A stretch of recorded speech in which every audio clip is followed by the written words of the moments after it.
താത്ത താത്തേ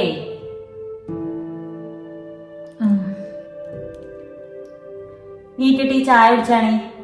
എനിക്ക് ചായയും വെള്ളവും ഒന്നും വേണ്ട പാത്തുവോ.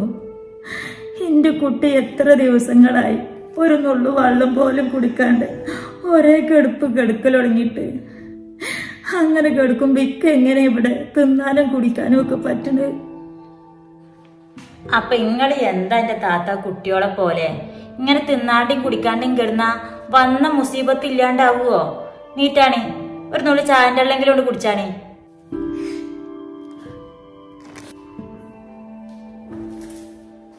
എന്താളാമ ഇത് കണ്ടില്ലെന്റെ റെജിയെ, ഇതന്നെ അവസ്ഥ. തിന്നും കുടിക്കണു ഒന്നും ഇല്ലട്ടാ. ഇക്കടക്കിന് പോവുകയാണെച്ചാ കാക്കാൻ അങ്ങോട്ട് കൊണ്ടുമ്പോത്തിന് ഇമ്മാൻ അങ്ങോട്ട് ഹോസ്പിറ്റലിൽ കൊണ്ടുപോകേണ്ടി വരും. എന്താ ഉമ്മ ഇത്?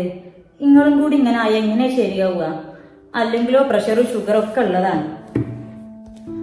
അതന്നെ ഞാനും പറഞ്ഞത്. അതിനങ്ങോട്ട് കേക്കണ്ടേ? ഈ ഒരു കെടുപ്പും കരച്ചിലും തന്നെ.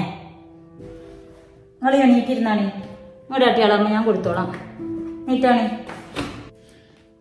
ഇജ്ജ് പോയിക്കോ റജിയെ, ഞാൻ പിന്നെ കുടിച്ചോണ്ട്. വേണ്ട, നിങ്ങളിത് കുടിച്ചിട്ടേ ഞാൻ പോണുള്ളൂ. സാരിരുന്നാണ്. പിന്നെ റസിയ ജമാൽ ആരെങ്കിലും വിളിച്ചോ റജിയെ? ഇന്നും മാറ്റമൊന്നും ഇല്ലണാവോ? ഇന്നലെ രാത്രി തൊട്ട് ചെറുതായിട്ട് വെള്ളമൊക്കെ കുടിക്കൽ തുടങ്ങിക്കണമ്മ. അതൊരു മാറ്റം തന്നെയല്ലേ? ഇനിയും ഇങ്ങനെ ശരിയായിക്കോളൂ. നമ്മളൊക്കെ പ്രാർത്ഥിക്കണില്ലേ? അങ്ങനെ ആലോചിച്ച് സമാധാനിക്ക്.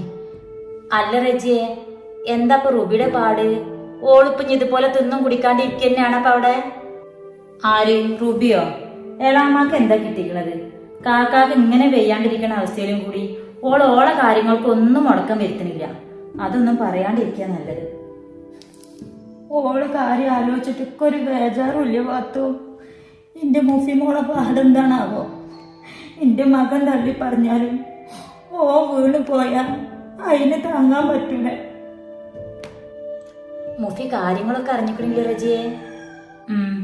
ഞാൻ പിറ്റേന്ന് തന്നെ മാജിക്ക് വിളിച്ച് കാര്യങ്ങളൊക്കെ പറഞ്ഞിരുന്നു.